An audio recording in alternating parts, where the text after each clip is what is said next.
So this is a teardown of a Dell rebranded PDU. This is a passive PDU, and it is more of a 0U form factor.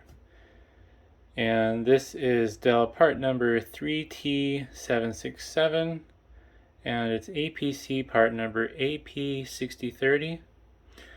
This is rated for around 100 to 120 volts AC at 24 amps.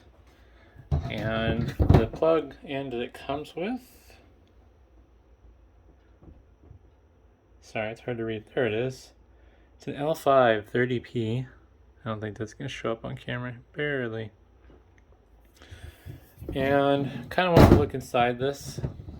Pretty simple. I'm assuming it's just going to be wires and the breakers, basically. But figured it might be handy for other people to see what they look like inside.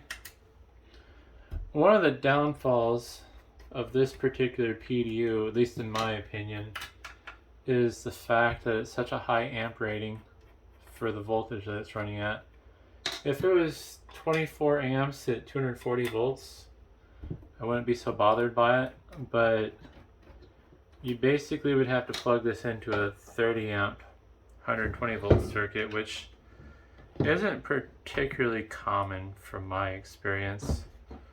You could just cannibalize a 220 circuit and remove one of the phases and switch out the plug on the wall to the right plug, but I feel like if you already have a 30 amp 220 circuit and your spot that you're running your rack, then you might as well just go with the 22 volt or 220 volt PDU.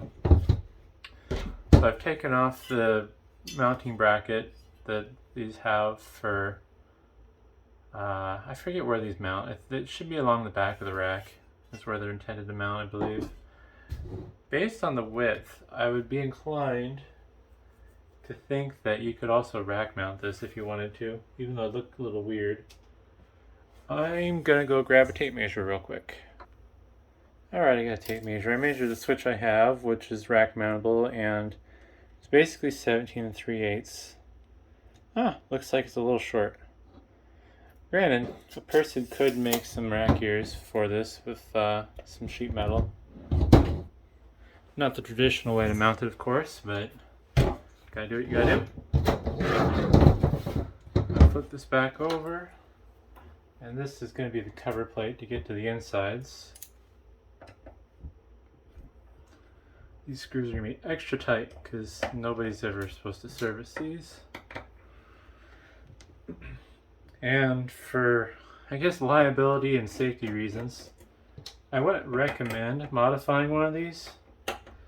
But if what I think is going to be inside is inside, I don't see why you couldn't. One of the screws is stripped out, unfortunately, but I can get that.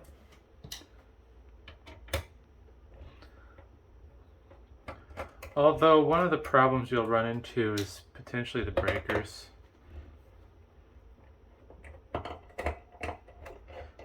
Really, if you get to the point where you're going to modify one of these, you'd be better off just buying the right one, because you're going to have to switch out the plug, you're going to have to rewire the internal stuff, you're going to have to find the right breakers if you want it to be safe. You could rely on the breaker on your panel, but yeah, I don't know. I guess that's one of those at your own risk type of things. So yeah, this is really straightforward. Yeah, it's in a frame. It's actually really nice because everything's on these little, I don't remember what the proper term is. I like to call them spade lugs, but I don't know if that's the right name for that. But everything's just, it's detachable, it's serviceable.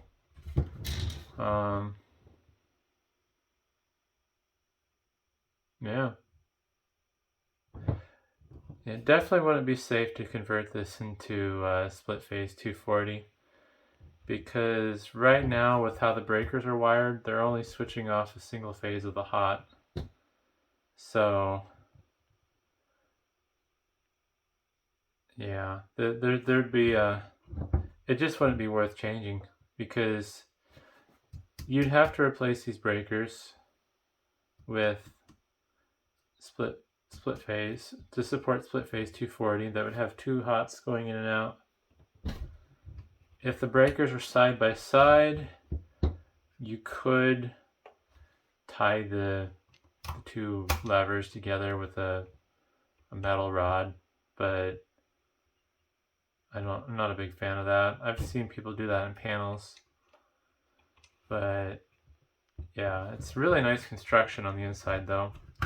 These things are unfortunately kind of worthless, but one thing they would be especially good for is if you're making something and you wanted to put some plug outputs on it basically, because this is all just snap together and screw together. So if you didn't have a use for this more than anything, I guess they'd be handfuls for making some custom project. These are just your standard C20 plugs, female. These breakers might actually be handy.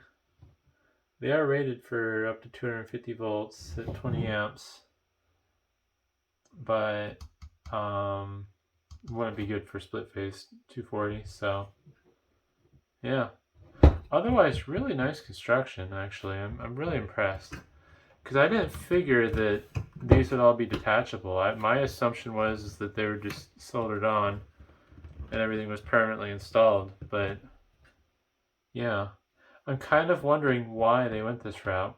It must have been easier to assemble, I guess. And if this didn't have breakers on it, at least with like the cheaper power strips and battery backups I've dealt with, usually they just use a brass strip to tie everything together. That wouldn't work though, I suppose, with these C20 connectors, because they'd have to be rotated so you get nice straight lines. Otherwise, there'd be no good way to connect like the grounds and neutrals and tie them all together. But hopefully that'll be interesting for somebody. I wouldn't recommend modifying this. You could, but there's not really a good way to do it safely. I don't think it'd be a good idea to rely on the breaker in your panel to make this safe. They put these breakers in here for a reason. It's not just for the fun of it, because if they weren't necessary, they wouldn't spend the money on doing it and having to design everything to fit properly and all that. So, but yeah, kind of I guess at your own risk. Don't take any of this as advice. This is mostly just to show what they look like on the inside. But if anything, one thing I can say with confidence is this would be a good way to salvage some parts, especially if you want a really nice cord that was over molded with a I already forgot what this is, L530P plug on the end. I wouldn't be surprised if maybe there's some power tools or something that use a cord like this, maybe a table saw or whatever. But yeah, thanks for watching.